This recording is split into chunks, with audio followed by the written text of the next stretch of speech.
Good morning and welcome to All People's Church, Unitarian, Universalist. My name is Michael Zepeda, and I'm here to help lead worship with our guest preacher, Kendra Weddle, who returns again to our pulpit. We're all happy to see you this morning. Our Sunday service is a shared time of worship for all present as we gather for music, spoken words, a time of reflection, and inspiration as a religious community. Let us come together in a spirit of compassion and respect for ourselves and others attending this service. We especially welcome those who are visiting today. If you haven't yet done so, please sign in at the visitors table by the front door, where you can be placed on our mailing list to receive our weekly emails and the monthly newsletter. Before we continue on to worship, there are a few announcements here. We had a very good presence at the second annual Hungry Hound Hustle 5K race yesterday morning. They had over 200 runners, which is up from last year, and our own Julie Hevelone won third place in her bracket. Congratulations, Julie. And we also medaled as well for being a sponsor of the event. So a great time was had by all. Join us next Sunday in Adult Forum, where we plan to hear from several of the high school students that participated in the recent gun violence walkout at their school. We expect that at 10 in the morning. And then I'd also like to announce there is an all-church cleanup planned for Saturday, May the 6th at 10 a.m. We could both spruce up some outside and some inside, so we hope to see you all there. We'd like to make this a quick hit and run, in by 10, out by noon, if we can get everyone's cooperation. Our final announcement is a brief introduction of Kendra. Kendra Weddle is currently serving as scholar in residence at North Haven Church in Dallas, Texas. Prior to this position, she was a professor of religious studies for over 10 years at Texas Wesleyan University. And before that, she was an associate professor of religious studies at George Fox University in Newberg, Oregon. She is especially interested in the intersections of faith and feminism and in working for justice as faith in action. Kendra lives in Irving with her husband, Brian, and their chocolate Labrador retriever, Rue. Welcome back, Kendra. Now, please settle in comfortably for our musical prelude.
Good morning. Our call to worship this morning is an excerpt from James Baldwin, The Fire Next Time. As you may know, James Baldwin was an American writer. He was also a grandson of a slave. And in this The Fire Next Time, he writes about Black identity and racial struggle. And here's what he writes about love. Love takes off the masks that we fear we cannot live without and know we cannot live within. I use the word love here not merely in a personal sense, but as a state of being or a state of grace, not in the infantile American sense of being made happy, but in the tough and universal sense of quest and daring for growth.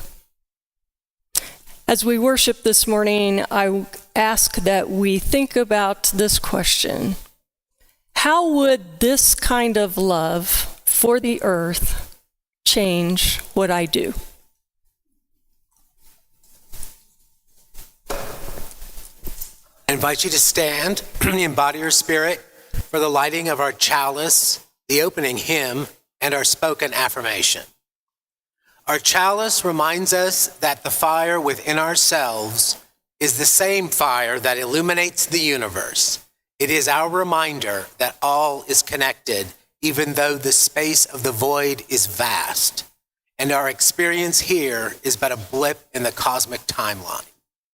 This flame is our promise that in our smallness and our short time on this earth, that we live intently and deeply with love for one another, with honesty and integrity, to be guided by rational thought and critical thinking, with a sense of shared responsibility. For as the late astronomer Carl Sagan reminds us, this pale blue dot is the only home we've ever known. Our opening hymn is number 309, Earth is Our Homeland. The words can be found in the great hymnal or on the screens above.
Love is the doctrine of this church.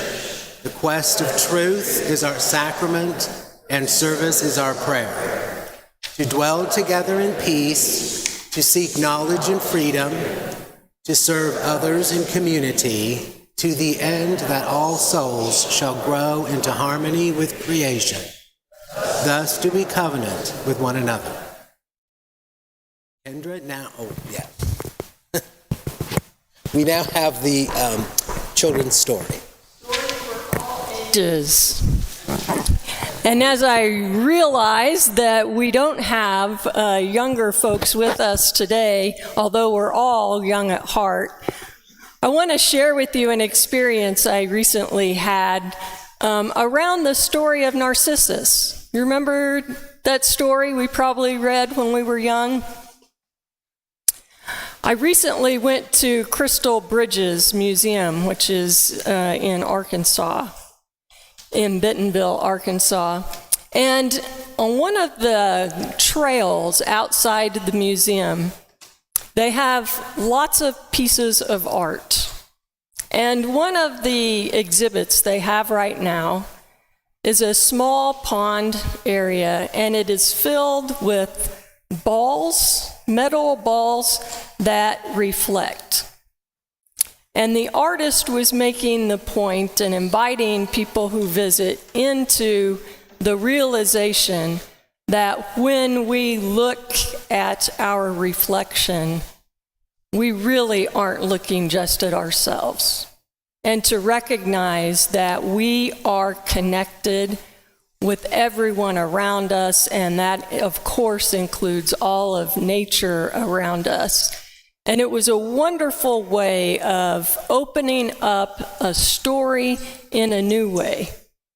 And so I hope that as we continue in our service today and throughout the days ahead, that we'll continue to come back to this idea of how am I connected with everyone, including Earth. The offering.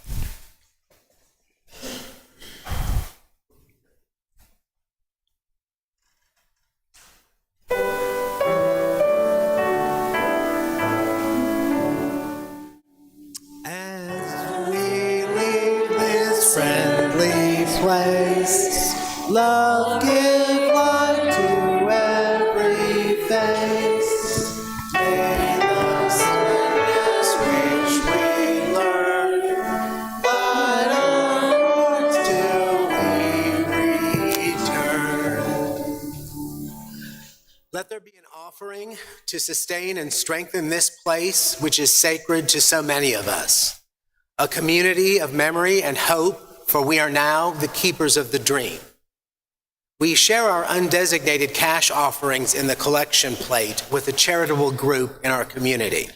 Our Share the Plate recipient this month is the Texas UU Justice Ministry, a statewide network in Austin whose mission is to educate and advocate effectively for public policies that reflect our UU values.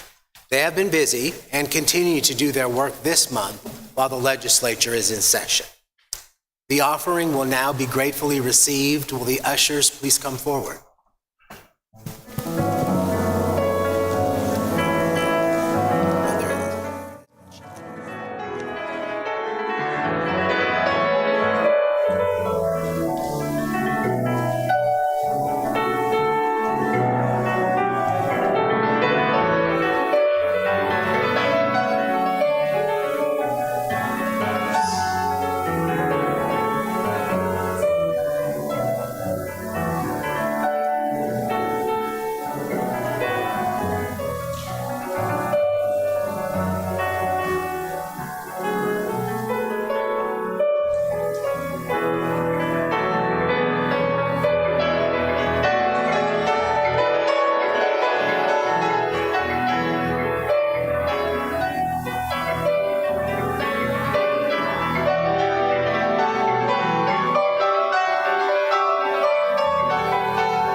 Thank you so much, Misha.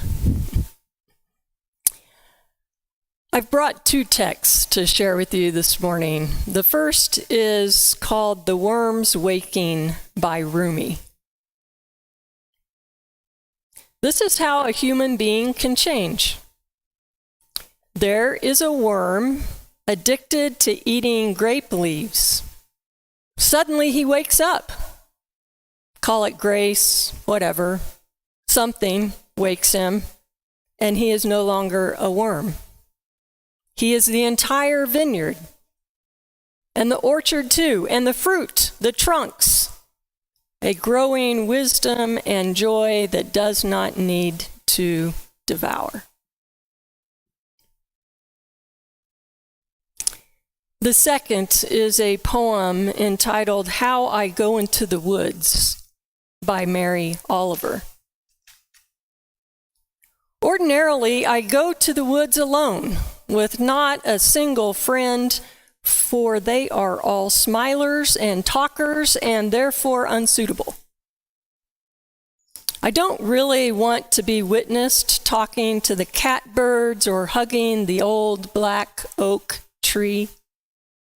I have my ways of praying, as you no doubt have yours. Besides, when I am alone, I can become invisible.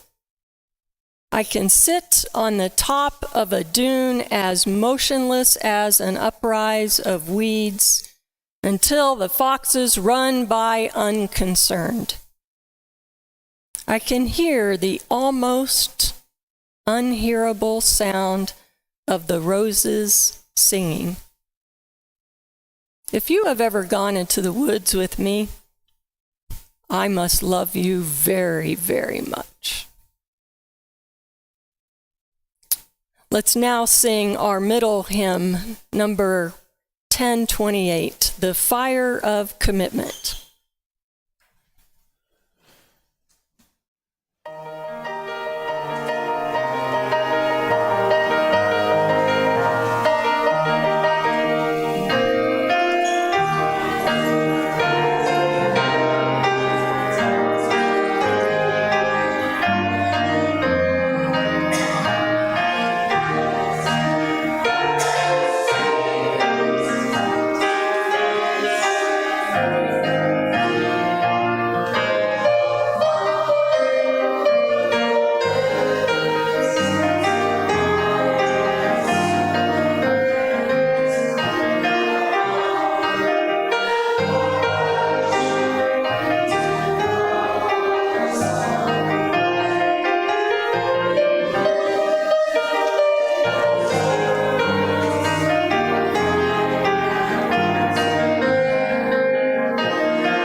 At this time in our service, we pause to honor and give time and attention to those things most important to us. We gather here for healing and for peace in our hearts and in the world, and honor our time together with shared stories and news from the congregation. Each week there is a journal outside the entrance to the sanctuary where you can write a message of memory or hope. Also, at any time during our service, you are welcome to come forward and to light a candle in our meditation center here at the side of the chancel. Today, from our Book of Memory and Hope, we include this. There is a memorial service for Gail King Barker's son, will be held on Saturday, April the 29th at 1 p.m. at First Christian Church in Fort Worth. That's at 612 Throckmorton Street. Members of the congregation are invited to attend. Let us also include in our circle of concern those beyond our immediate community. We care for all those in the world meeting violence and difficulty. Let us open our minds and hearts to the place of quiet, to the silent prayer for the healing of pain, and the soft, gentle coming of love. Please now settle comfortably and pause for a few moments of quiet meditation to hold and uplift the sorrows and celebrations spoken and unspoken among us, while Misha lifts up our hearts with music. Thank you.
We need to get dirty today. Now, I don't mean tip your toe in the mud while holding your nose kind of dirty. No, I mean full on get in there and roll around a bit kind of dirty. Back when I lived in Oregon over 10 years ago, I had a little yellow Labrador retriever named Pippi. If you remember Pippi Longstockings, that's why I named her Pippi, and I obviously did not think that through. She loved the mud. Now, I regularly took her to this open space a few blocks from our house where I threw a tennis ball, and she'd retrieve it time after time, and she could go for 30 minutes, 45 minutes without getting tired. So I'd throw it as long as she was willing to bring it back. Well, since I was in Oregon, where it rains a lot of the time, there was this low spot in the place where I took her, and it's where the water turned the soil to mud. It was Pippi's happy place. So often she would forget to bring the ball back to me, and instead she'd dart for the mud pit, where she relished rolling in the mud, making sure that she had every inch of her body covered before even glancing back to look at me. Then finally, after a while, with sheer glee kind of oozing from every ounce of her body, she would eventually pick the ball back up and come back. Ball in her mouth for another round. I think Pippi understood the beauty of mud and water and soil mixed together. So here's the thing about dirt. Soil is being lost all over the world. As much as half of our topsoil is gone. A research team from Cornell University recently found that American soil is being depleted 10 times faster than it can be replenished. Some say that the world is losing approximately 25 million acres a year of dirt to erosion. Well, what about water?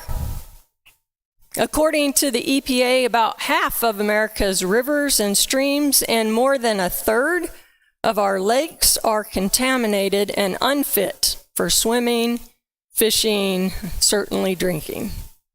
In 2015, 1.8 million people worldwide lost their lives due to polluted water. Our oceans are becoming more and more acidic each year, making it difficult for marine life to survive and disturbing all of the ecosystems it contains. Even air. Let's think about air. In his New York Times best-selling book, Breath, journalist James Nestor provides some startling research, old and new, that concludes there's nothing more essential to our health and well-being than breathing. He even includes an entire chapter on the benefits of nasal breathing. Each day, we take about 26,000 breaths. 26,000 breaths. We don't even think about what we're doing. This, in fact, is the one thing that we do without initiating any action, and it's the one thing that gives us life. Let me just give us all a moment to get in touch with our breathing.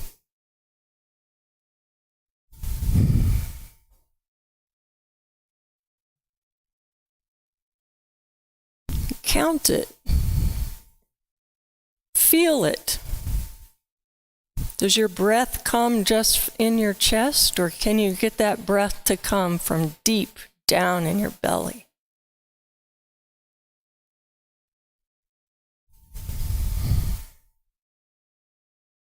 Feel how just getting in touch with your breath calms you.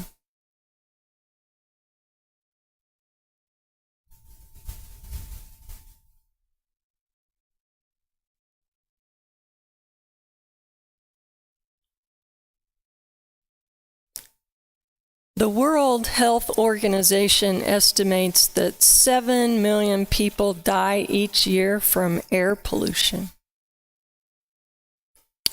The WHO also has data showing that 99% of the population breathe air that exceeds the guideline limits containing high levels of pollutants.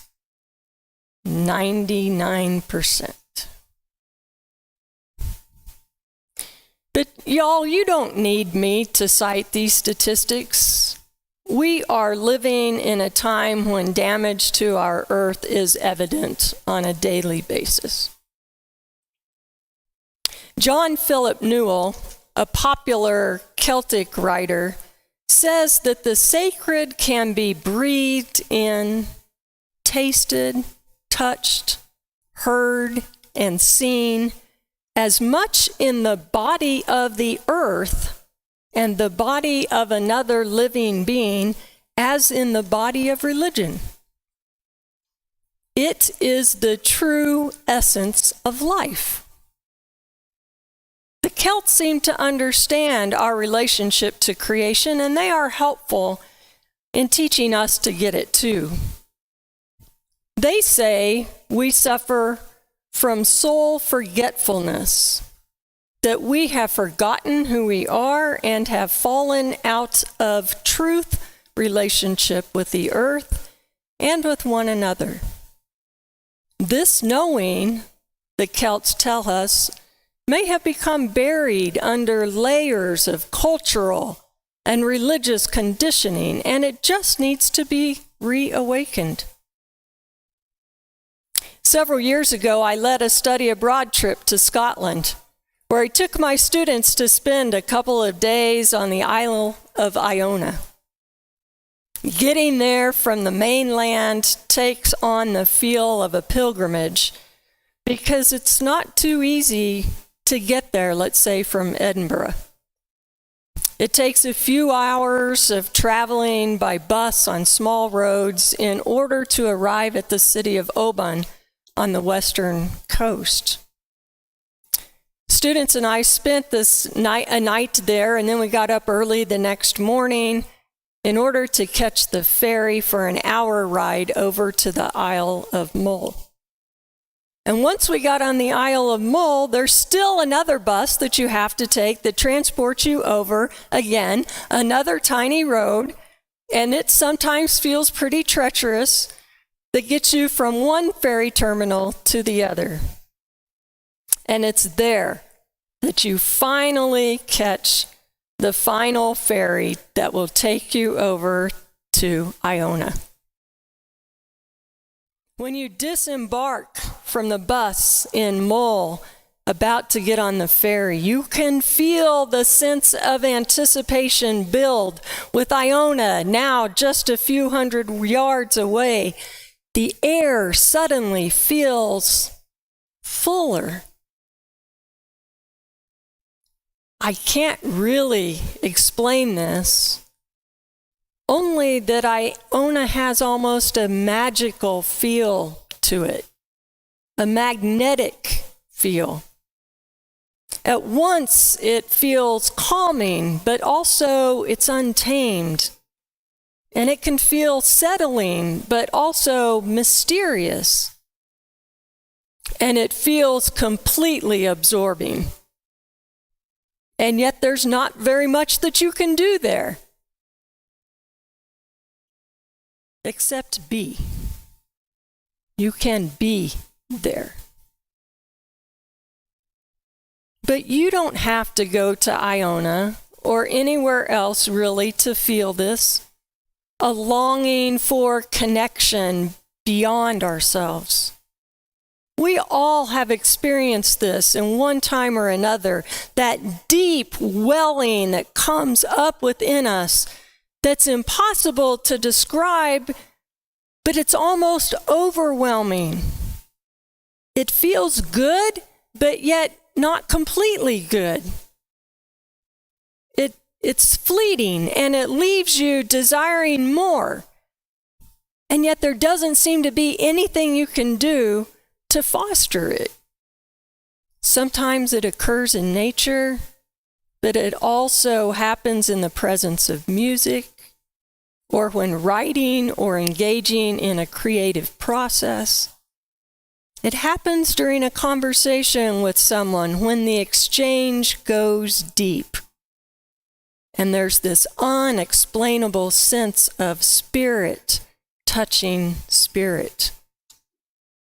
Sometimes it happens during yoga, or on a run, or reading an especially poignant poem, or viewing a painting that takes you beyond yourself.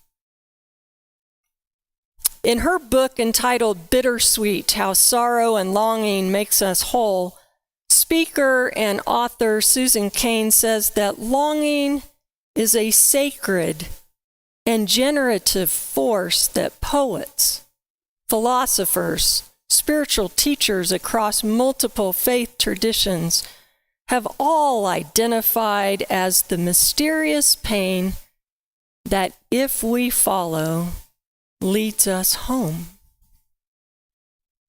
Home is the way we feel when we experience our interdependent web of existence, our unity with the divine gardeners in all of us, in all of nature. Here, home, we become conscious of her breath moving through us and expanding and contracting our lungs, providing oxygen throughout our bodies, creating the energy we need to live, to do our part in tending the garden we've been given. Unfortunately, we've not really cultivated this reality as we should. Sarah Wilson, in her book, This One Wild and Precious Life, suggests that we are disconnected from each other and from our world, and that as long as we stay that way without a clear path back to radical connection, we probably aren't going to change that much in our response to the climate crisis. At least for me, her indictment rang true when I read, for example, about this experience she had. She was in a coffee shop doing some writing and people watching when she focused on a particular person who was quietly sipping his coffee from a one-time use cup. She went ballistic. How could someone do something so clearly problematic? And in her anger, she went up to him and told him just what she thought. So yeah, I got to thinking about that and drinking coffee from my one-time usable cup and thought, yeah, I'm guilty. But she did help me take a stand, though. No more plastic straws. We can do that. Baby steps, I guess. Part of our disconnection, Sarah writes, is disconnection from our feelings, and I think she's right. That we turn away from them rather than turning toward them and asking questions that help us understand our experience and using that understanding to help us know how to act. This is especially true, she writes, of feeling overwhelmed. So how many of us in the face of this climate crisis feel overwhelmed? Right, count me in. It's too enormous and it's too complex. It's too overwhelming. And in the face of this, I think we retreat and we stay in our little cocoons of inaction. Well, maybe we recycle a bit, and maybe on occasion we remember to take those canvas bags with us to the grocery store. Let me just, as an aside, mention, there are also reusable bags you can get for produce, right? So you don't need to use the plastic bags for that either. So what do we do? First, let's face our collective sense of being overwhelmed. Daily, we are bombarded with images and reports that clearly demonstrate the earth is basically shouting at us, trying to get our attention. So we need to lean into this and begin to ask ourselves better questions about who we are and how we can respond more intentionally. Now, this doesn't help my sense of feeling overwhelmed, but did you see the recent New York Times article that provided not only text, but also a way to listen to the many ways that plants are voicing their distress? Scientists have been able to listen in on this. We can now actually hear their distress. So, okay, yeah, I really need to get serious about dealing with this sense of feeling overwhelmed. Because when I hear things like that, I feel overwhelmed. But second, there's another thing I think we can do, and that is to love nature and quit being so silent about it. I also remember reading another New York Times article, so now you're getting the sense, okay, all she does is sit around and read New York Times articles. But there was this one a while ago where the author made the case that we will never shift our thinking about climate crisis until we learn to love the world, to love the earth, to love nature. Seeing it as a cause will never motivate us. We have to love nature. Seeing the climate crisis as an issue keeps us seeing it as different, distinct from ourselves, not connected. And without that understanding of connection, we will never generate this kind of sustained work that we need to do. But if we can truly learn to love the earth, well, that's a different kind of motivation. Do you know that V shape of birds flying was initially called group soul? Group soul.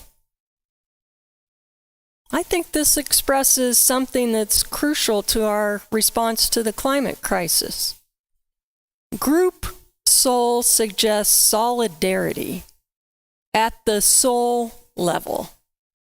So this is deeper than mere connection. Group soul suggests solidarity. It connects us at the level of morality. Here, in that place, we begin to ask, who is my neighbor? She is all around you, from the air you breathe to the ground that you walk on. From the rain that nourishes the blades of grass, to the birds of the air, to the cattle chewing on their cud. Every last bit is calling us to join in solidarity with the whole earth. In our many, many small acts of recycling, of using reusable bags, electing not to dispense of that unused medication by flushing it down the toilet, reducing and eliminating our use of plastic products, we are loving our neighbor.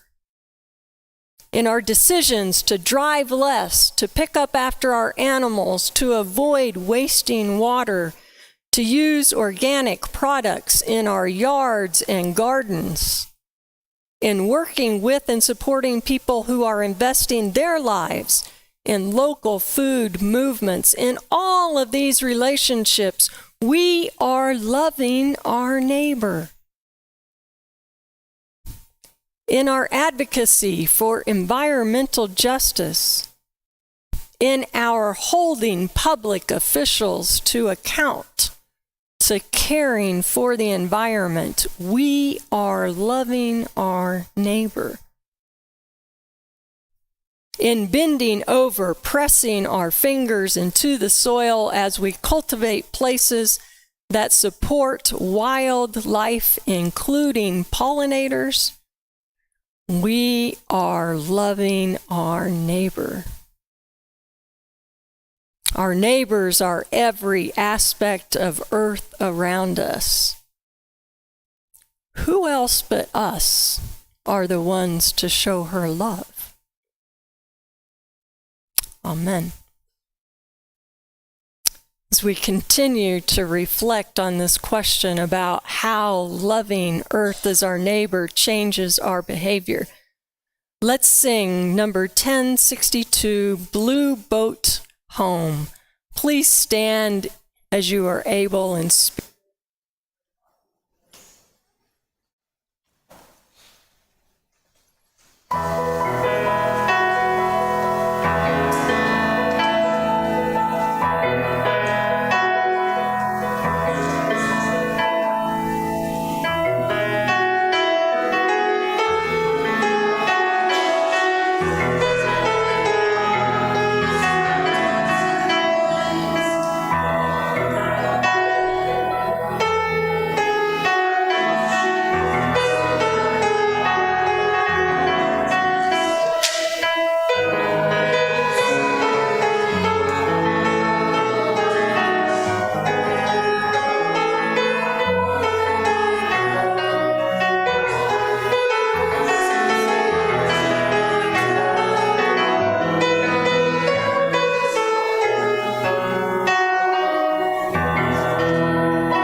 The chalice is now extinguished, but its light lives on in the minds and hearts and souls of each of you.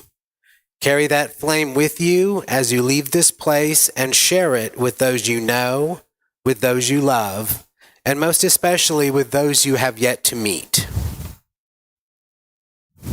I invite you, following the benediction, to stay for coffee and conversation.